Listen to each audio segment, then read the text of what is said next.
What's up, Scrubbles? It's me, Scrimbly Bob, here to talk why Pulsemon is a bad deck. Pulsemon's got negative aura. Are you telling me this little guy's can pick up more pull than me? Reason number 2. As you can see, Man, I thought this deck would do a lot better, honestly.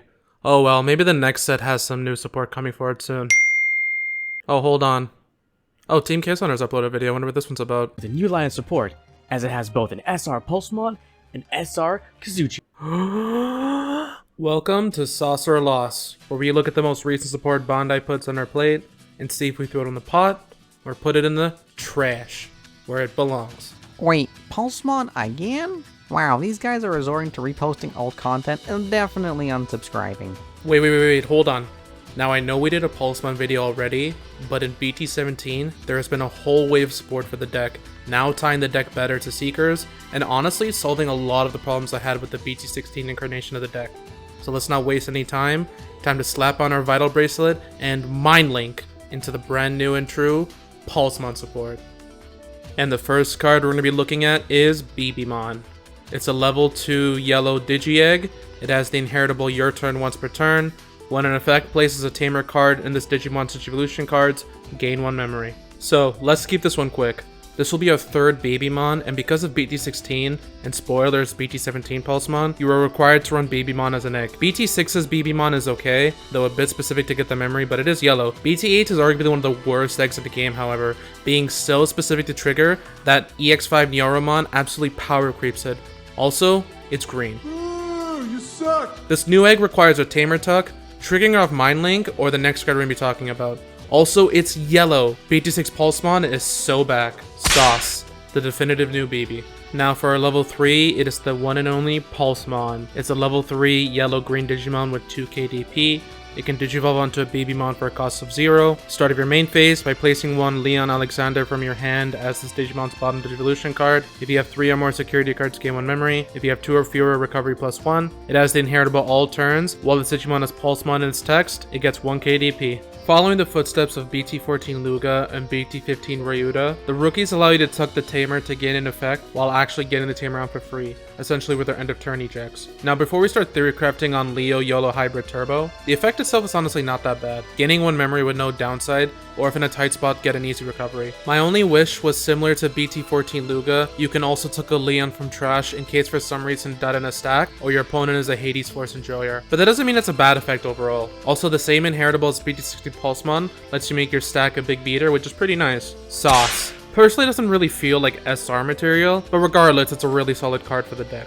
And for our next Digimon, we have Bulkmon. It's a level 4 yellow and green Digimon with 5 KDP. It can digivolve into a Pulsemon for a cost of 2. When digivolving, if you have 3 or more security cards, one of your opponent's Digimon gets minus 3 KDP for the turn. If you have 3 or fewer, suspend one of your opponent's Digimon. All turns once per turn. When your security stack is trashed from, if Leon Alexander is in this Digimon's Evolution cards, recovery plus 1. It has the inheritable all turns. While this Digimon has Pulsemon in its text, it gets 1 KDP. The when digivolving effect is okay, not super exciting, but getting rid of a floodgate or suspending either a blocker or setting up to swing into a Digimon isn't too bad. The all turns, however, is really cool, because both Leons give barrier. The Bulkmon lets you swing with no fear or even if block if needed, and if barrier is triggered, you get to add a new security right back, basically losing nothing in the process besides 1 card at the top of your deck, and as long as a Pokemon stays in the hole where it belongs, that won't be an issue. Also again, the 1k DP inheritable is nice. Sauce. Though honestly not an amazing card, but still does enough to dodge the loss. And now for the next level 5 to add to the Pulsemon pile, it's Boutmon. It's a level 5 yellow and green Digimon with 7 KDP. It can digivolve onto a level 4 with Pulsemon in its text for a cost of 3. It has all turns once per turn. When this Digimon would leave the battle area by an opponent's effect, by trashing the top card of your security stack, prevent it from leaving. All turns once per turn. When an effect trashes from your security stack, this Digimon with Leon Alexander in its Evolution cards may digivolve into a Digimon with Pulsemon in its text in the hand without paying the cost. It has the inheritable end of attack once per turn. If this Digimon has Pulsemon in its text, by trashing the top card of your security stack, unsuspend this Digimon. Okay, now we went from a pretty lukewarm level 4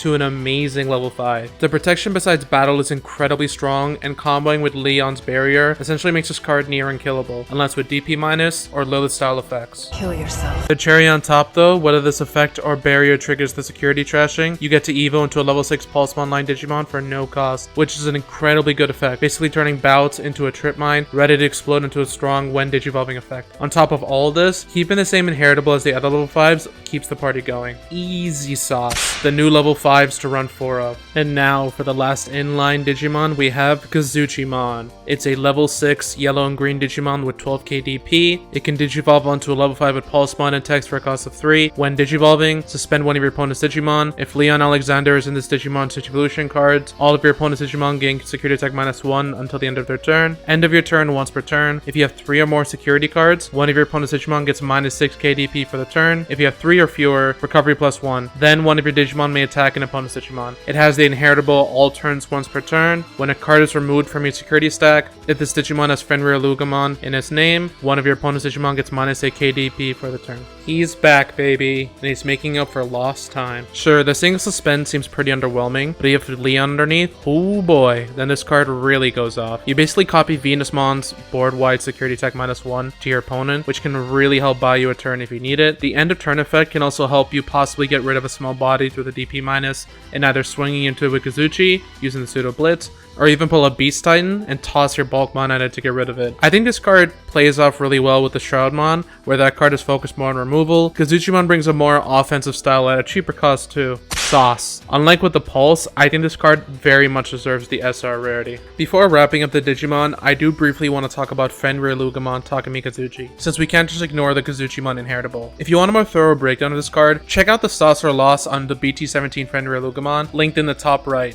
But I'll give my 2 cents on the Pulse side of this card. By no means is it a bad card. I'd love to run this card in the deck if I can, but there's one issue right here. For the Luga side, you can run Kazuchi as a dead draw, but as long as it's in your trash, you can bring it back using the BT17 Fenrilooga to trigger the DNA. Pulse, on the other hand, you're required to run the Fenrilooga to get the res effect, but on top of that, an AG to trigger that effect to begin with. So now you're running 2 types of cards in a deck with no generic draw. Granted, the Fenri is technically searchable since it does have Pulsemon in the text, but it makes you brick so hard, the third piggy will be blushing. I get for lore reasons that it had to be these 2 Digimon that made the DNA, but come on. When I want to DNA my Kazuchi and Shroud to make the sword doggy, that's where we draw the line. Throw us a bone here, Bandai. Come on. Major loss. For the Pulse side at least. There just isn't a reliable way to go into this card other than literally hard playing the Fenrir for 11 memory. Be grateful, Luga players. You only need to run 2 copies of a brick card. And now for our new tamer, we have Leon Alexander. Leon Alexander is a yellow tamer with a play cost of 3.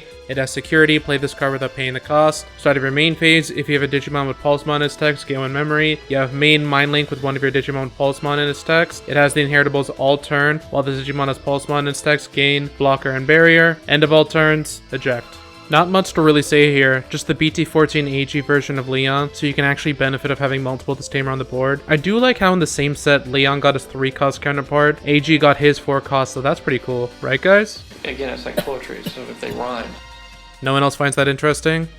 Oh, brother, this guy stinks! Okay, fine.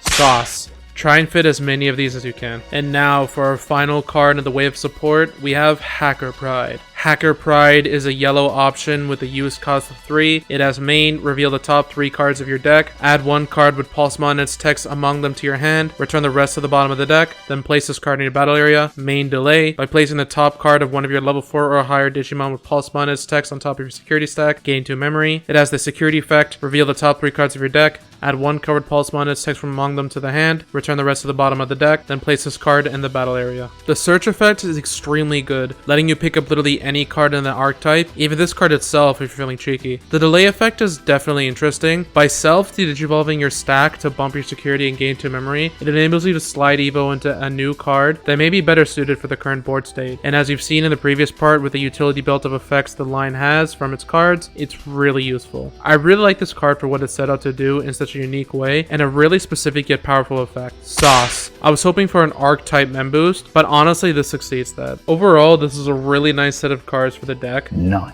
Nothing that makes the deck tier 1, but definitely takes the meme deck it was in BT16 and turn it into one that can put in really decent work and do pretty good combos, granted if they can go off. I'm still a bit salty you can't really use Takemikazuchi to its full extent and either make a high roll Luga package to go into it or just hard evo into it for 6, and I just have a 1k boosted Wyvern's Breath on the body with an honestly really nice in 1 attacking effect. I just personally wish the Fenrir effect didn't need an AG underneath to trigger the effect, otherwise my opinion would be wildly different about the deck, and I'd be telling you not to sleep on this deck at all like with Ragna. Not that I need every deck to come out to be a meta destroyer, but at the end of the day, if the deck is still fun to play, honestly that's all I can really ask for. I rate this wave of support 4 copies of Sonic and the Black Knight out of 5.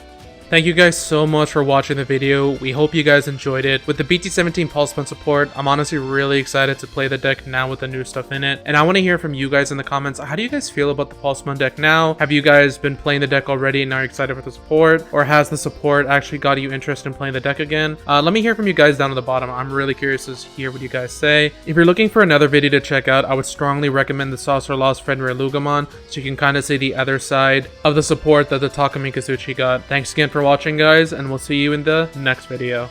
Peace out.